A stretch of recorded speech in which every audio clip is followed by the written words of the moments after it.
Kisah Harut dan Marut ini dimulai dari kisah Nabiullah Sulaiman alaihi salatu wassalam. Jadi sebelum Nabi Sulaiman alaihi salatu wassalam diutus menjadi nabi dan rasul, syayatin al-jin ini mereka senantiasa naik ke langit. Kita tahu bahwa Allah Subhanahu wa taala ketika mewahyukan wahyunya, maka yang pertama kali mendengar wahyunya adalah Jibril alaihi salatu wassalam. Jadi ketika Allah Subhanahu wa taala hendak menurunkan wahyu, maka suara wahyunya itu seperti rantai yang bersuara gemerincing yang seolah-olah dipukulkan di batu, dan itu membuat seluruh malaikat langit pingsan. Maka yang pertama bangunlah Jibril alaihi salatu wassalam. Maka Allah Subhanahu wa taala mewahyukan kepada Jibril wahyu yang akan terjadi di permukaan bumi. Ini menunjukkan bahwa Jibril lah yang berhak mendapatkan wahyu. Sebab kalau seluruh malaikat mendengarnya, maka apa keistimewaan Jibril daripada seluruh malaikat? Tidak ada istimewanya. Maka hanya Jibril yang mendengar.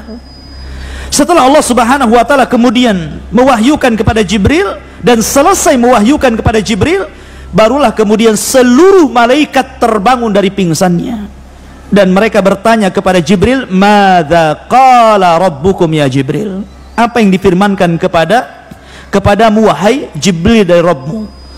Maka Jibril pun menceritakan apa yang diperintahkan Allah kepada dirinya. Maka semuanya mengatakan qalul haq, qalul haq, qalul haq. Artinya yang diwahyukan adalah semuanya kebenaran. Lah ketika Jibril ini mewahyukan kepada malaikat-malaikat yang lain, memberikan wahyu Allah kepada malaikat-malaikat yang lain, syaitan, jin itu mereka naik ke langit. Ya, mereka itu naik ke langit sampai di maqaidas sam', ada tempat-tempat pos-pos mereka. Ya, ada pos-pos mereka, tempat mereka mencuri dengar apa yang dibicarakan Jibril dengan seluruh malaikat yang akan terjadi di permukaan bumi. Ya. Dan ketika itu langit belum dijaga oleh bintang, artinya bintang belum difungsikan untuk melempar syaitan, sehingga mereka leluasa mendengar wahyu. Ya. Setiap mereka mendengarkan wahyu satu kalimat, maka mereka akan memberikan informasi kepada jin yang di bawahnya, jin yang di bawahnya, jin yang di bawahnya. Terkadang mungkin bisa 100 jin, 1000 jin, ya.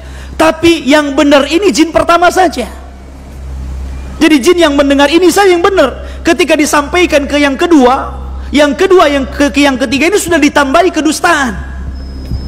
Kemudian yang kedua, yang ketiga ditambah lagi dusta, ditambah lagi dusta, ditambah lagi dusta. Maka 99% kedustaan, 1% saja yang benar. Jadi kalau seandainya jin itu naik sampai 1000 jin, ya, bertingkat-tingkat sampai ke atas, berarti satu yang benar, 999 itu dusta. Atau kalau mungkin 100, berarti satu yang benar, 99 dusta. Itu yang sampai ke jin yang paling bawah. Makanya kenapa para dukun itu sebenarnya kadzabun, para pendusta, karena lebih banyak dustanya daripada benarnya. Maka sampai jin yang bawah, maka mereka akan mencari para kuhan, mencari para dukun paranormal untuk memberikan kepada mereka kabar tentang gaib menurut manusia. Kemudian mereka akan barter informasi, di mana jin akan memberikan informasi kepada dukun, dan dukun akan memberikan kekufurannya kepada jin, penyembahannya kepada jin. Mereka berbisnis dalam kekufuran, ya kan? Akhirnya ketika Nabiullah Sulaiman alaihi salatu wassalam Allah angkat menjadi nabi dan rasul. Ingat ikhwan, dari seluruh keturunan Yakub atau Bani Israel, Yakub itu Israel, maka seluruh keturunannya adalah Bani Israel. Yakub itu memiliki 12 anak, 12 putra, salah satunya Yusuf dan Binyamin. Lah dari 12 putra Yakub inilah kemudian lahir keturunan-keturunan Yakub yang disebut dengan Bani Israel. Lah Bani Israel ini terbagi menjadi dua. Ada yang Allah karuniakan dari keturunannya para nabi dan rasul, dan ada yang Allah karuniakan dari keturunannya menjadi para penguasa dan raja. Ya. lah ada dua nabi yang Allah gabungkan antara nubuwah dan juga kerajaan. Siapa? Pertama Nabi Daud alaihi salatu wasalam. Allah gabungkan bukan hanya sebagai nabi, tapi dia juga sebagai raja.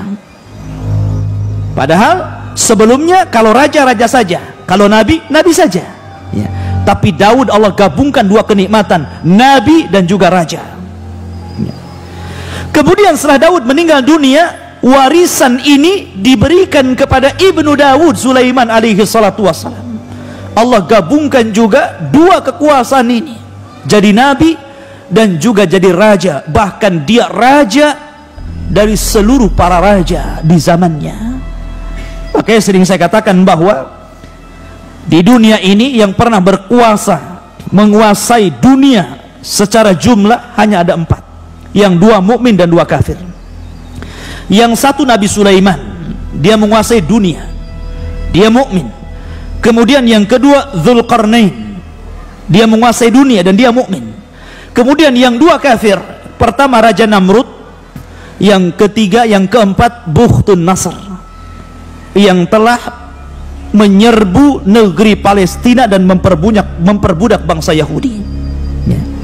Ada yang mengatakan, ikhwatu fiddin yang dimuliakan Allah Azza wa Jalla, jadi ketika Sulaiman ini Allah berikan mukjizat bahwa dia diberikan seluruh kekuasaan yang ada di alam semesta, maksudnya di alam bumi ini, dia bisa menaklukkan seluruh binatang, dia bisa menaklukkan manusia dan juga jin, semua tunduk kepada Sulaiman.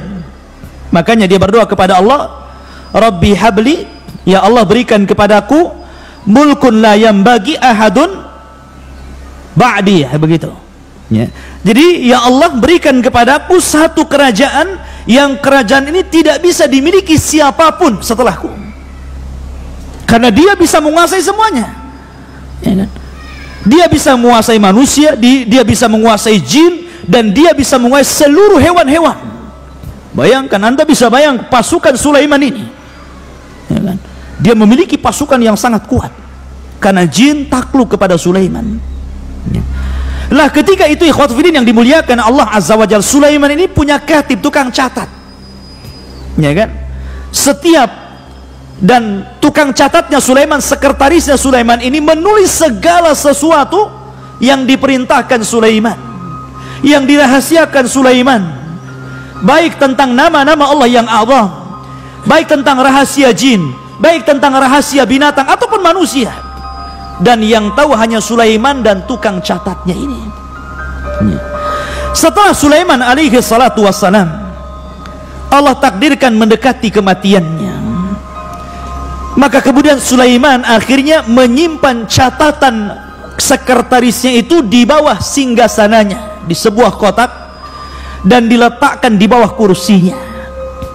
Dan ketika itu Sulaiman alaihi salatu wassalam sempat mengatakan kepada seluruh jin dan manusia, man iqtaraba fi hadas sunduk minal jin sayastarih, barang siapa yang mendekati kotak yang berisi tulisan-tulisan yang berharga ini, kalau dia dari kalangan jin maka dia terbakar ya kan.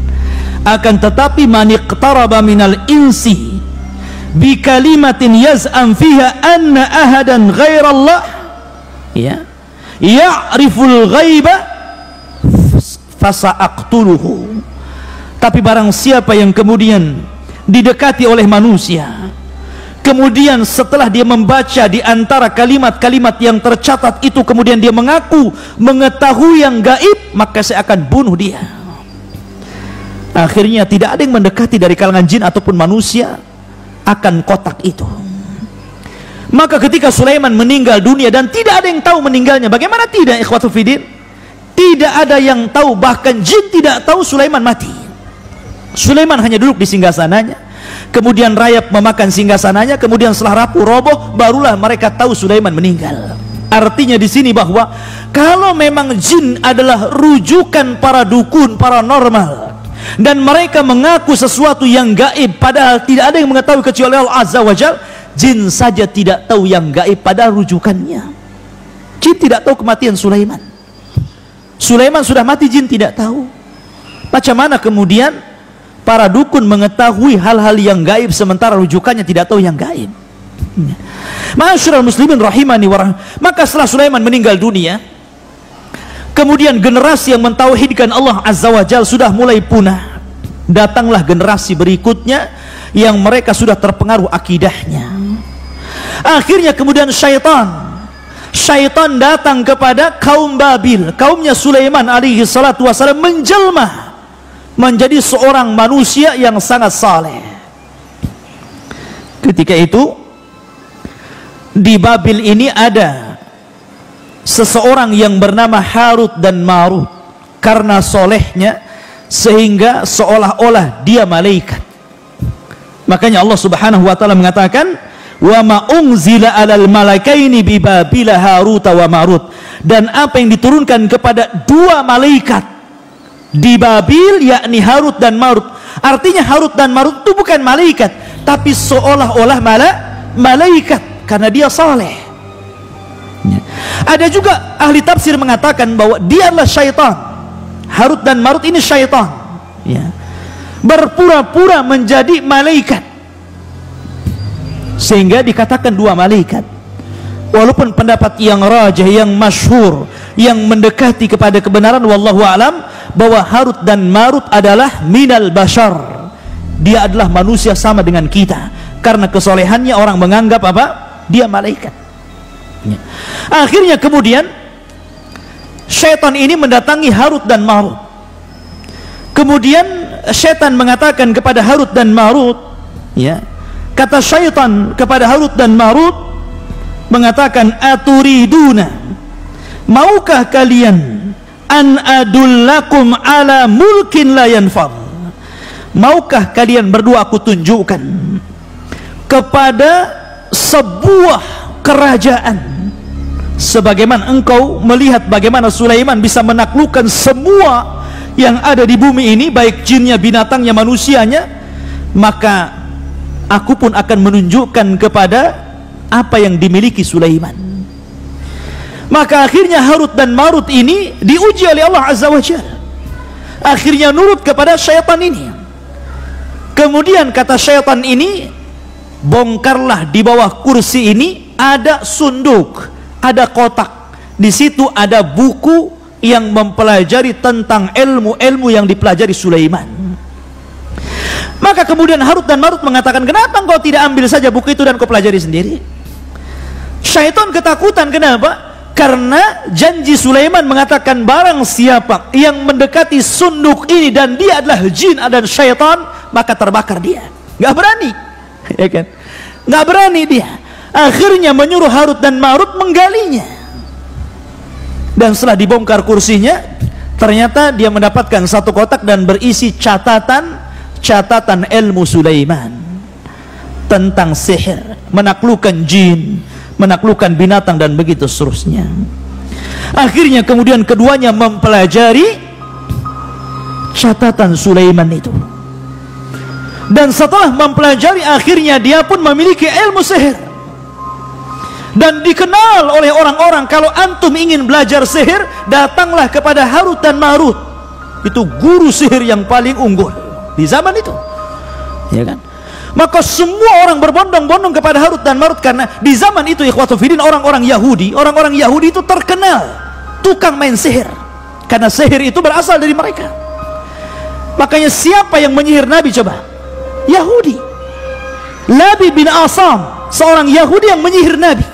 Nabi disihir, diambil sisirnya Nabi, Mistah dan rambutnya Nabi serta sisir yang biasa bersisir Nabi diambil oleh Nabi bin Asam, kemudian dijadikan buhul untuk menyihir Nabi, dan berhasil, ya kan?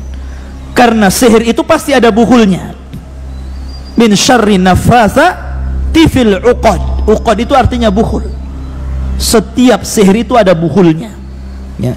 Maka kemudian, dan buhul itu biasanya diambil dari orang yang akan disihir, entah pakaiannya, entah mungkin rambutnya, entah kukunya, pokoknya dari badan si tukang sihir itu yang akan disihir tadi.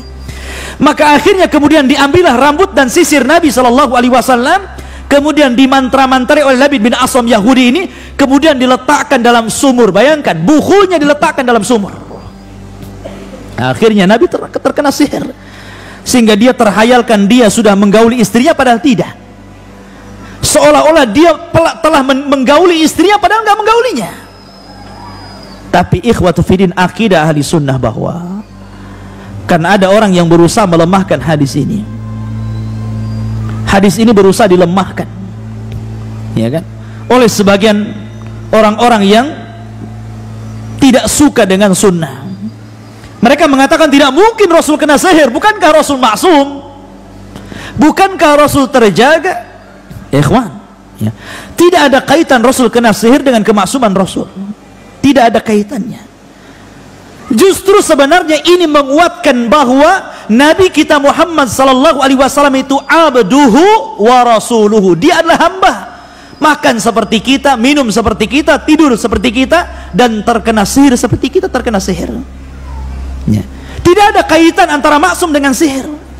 Karena Allah subhanahu wa ta'ala berfirman, ya ayyuhar rusul balligh ma unzila ilaika fa illam taf'al fama ballagta risalatah wallahu ya'simuka minan nar. Wallahu ya'simuka minan nar. Allah yang memberikan kemaksuman kamu di hadapan manusia, ya. Tidak ada kaitan antara maksum dengan kena sihir, ya. Dan ini justru memperkuat bahwa Rasul kita manusia, bukan malaikat yang tidak bisa terkena sihir, ya. Ma'asyiral muslimin rahimani wa rahimakumullah. Maka Jibril kemudian turun kepada Rasul sallallahu alaihi wasallam atau malaikat yang lainnya, kemudian meruqyah Rasul sallallahu alaihi wasallam. Akhirnya turunlah surat yang dikenal dengan Muawwidzatain, Qul a'udzu birabbin nas dan Qul a'udzu birabbil falaq. Dengan kedua ayat ini malaikat meruqyah Rasul. Akhirnya ketahuan buhulnya di sumur tadi. Siapa yang menyihir Rasul? Yahudi, ya. Makanya kenapa haddus sahir qatal? Kata Nabi SAW, balasan dalam Islam bagi para pelaku sihir dipenggal, dharbatu bisayf, dipenggal lehernya. Makanya Umar pernah memenggal tukang sihir, Hafsah pernah memenggal tukang sihir. Apakah perlu dimintai tobat?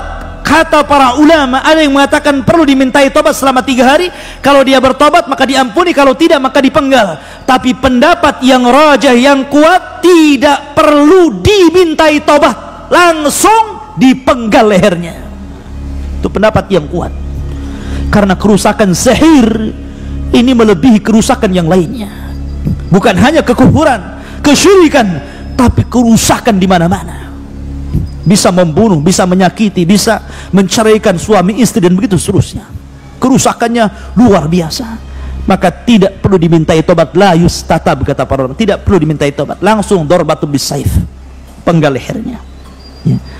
Tapi waktu film kembali bahwa setelah kemudian orang-orang Yahudi, karena ketika itu ada dalam riwayat wallahu a'lam riwayat ini, tapi yang jelas saya pernah terbaca dalam tafsir bahwa dahulu ketika orang-orang Palestina ini dibantai oleh Bukhtun Nasr, yang saya sebutkan tadi, raja yang zalim yang menguasai dunia, maka orang-orang Yahudi Palestina ini, Bani Israel ini, akhirnya mereka menjadi budak, sehingga mereka berusaha untuk keluar dari perbudakan Bukhtun Nasr.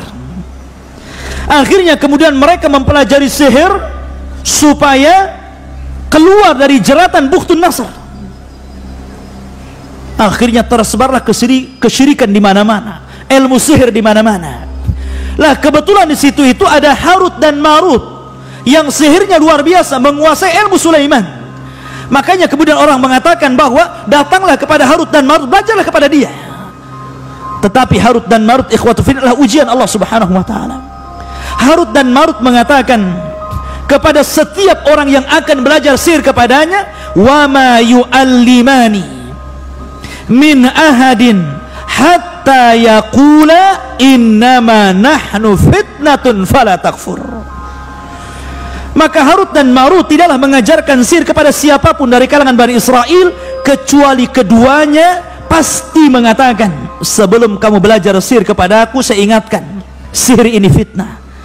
Nanti setelah aku ajarkan sihir, jangan pernah kufur kepada Allah. Baik, bagus kan kalimatnya. Sebagian mereka ada yang kembali tidak mempelajari sihir, tapi sebagian juga ada yang kemudian berusaha mempelajari sihir. Tapi apa kenyataannya? Kenyataannya apa yang dikatakan Harut dan Marut tidak sebagaimana yang diiyahkan mereka. Justru kenyataannya setelah mereka mempelajari sihir dari Harut dan Marut, justru kondisinya makin rusak. Perdukunan di mana-mana, sihir di mana-mana. Sampai hari ini, sihir itu di mana-mana. Ya. Ikhwatu fiddin yang dimuliakan Allah Azza wa Jalla. Barulah ikhwatu fiddin zaman terus berjalan, maka Allah Subhanahu wa taala setelah mengutus Nabi kita Muhammad sallallahu alaihi wasallam, barulah Allah memfungsikan bintang di situ. Bayangkan, zaman Nabi Sulaiman sampai ke zaman Rasul itu ribuan tahun, ikhwan. Bukan puluhan tahun, bukan ratusan tahun, ribuan tahun. Baru Allah Subhanahu wa taala yahrusus sama, menjaga langit dari syaitanir rajim. Dengan cara apa? Memfungsikan bintang. Sehingga ketika itu ikhwatu fiddin, syaitan tidak bisa naik lagi ke langit. Mereka hanya berputar-putar di bumi dan tidak bisa naik ke langit. Setiap mereka naik ke langit, maka mereka akan ditembak oleh meteor dan mati. Sehingga mereka tidak berani. Di zaman Rasul tidak ada syaitan yang berani masuk ke langit. Dan ini menunjukkan tentang bagaimana Allah Subhanahu wa taala menjaga keotentikan risalah Rasul. Inna nahnu nazzalna dzikra wa inna lahu lahafizun. Kami yang menurunkan Al-Quran, kami yang menjaganya. Sebab kalau seandainya syaitan ini naik, maka akan tercampur antara perkataan Allah dan perkataan dukun. Al-Quran terjaga, maka mereka tidak bisa naik ke langit karena mereka akan ditembak. Ya. Ma'asyiral muslimin, kemudian Allah Subhanahu wa taala mengatakan, "Fayata'allamuna minhuma ma yufarriquna bihi bainal mar'i wa zawjihi." Maka kemudian orang-orang Bani Israel, orang-orang Yahudi itu mempelajari dari keduanya Harut dan Marut apa yang bisa memisahkan antara suami dan istri. Perlu catatan ikhwan, sihir dahulu dengan sihir sekarang itu ada kemiripan. Sihir yang banyak di masyarakat kita dan juga di masyarakat dahulu sebelum Islam itu berkisar di antara dua sihir. Yang pertama as-sarfu dan yang kedua al-atfu. Itu yang banyak sihir. Pertama as-sarfu, yakni memalingkan suami istri suruh bercerai. Terkadang ada suami yang kena sihir melihat istrinya tidak suka, malas untuk melakukan hubungan dengan istri, padahal hubungan itu syar'i, ya kan? Malas untuk mendekati istrinya, atau mungkin sebaliknya, akhirnya ujung-ujungnya cerai. Atau yang kedua al-atfu, sebaliknya, ya, sebaliknya menanamkan kecintaan kepada keduanya, atau menanamkan kecintaan kepada wanita orang, atau bahasa kita mungkin ilmu pelet begitu ya, supaya orang dekat dengan dia. Dan ghalibus sihri hakadha, umumnya sihir seperti itu. Namun ada juga sihir yang ganas yang sampai membunuh, ikhwan. Naudzubillah. Ya. Maka di sini Al-Quran mengatakan bahwa mereka mempelajari sihir itu apa yang bisa memisahkan antara suami istri. Wa ma hum bidharina bihi min ahadin illa biiznillah.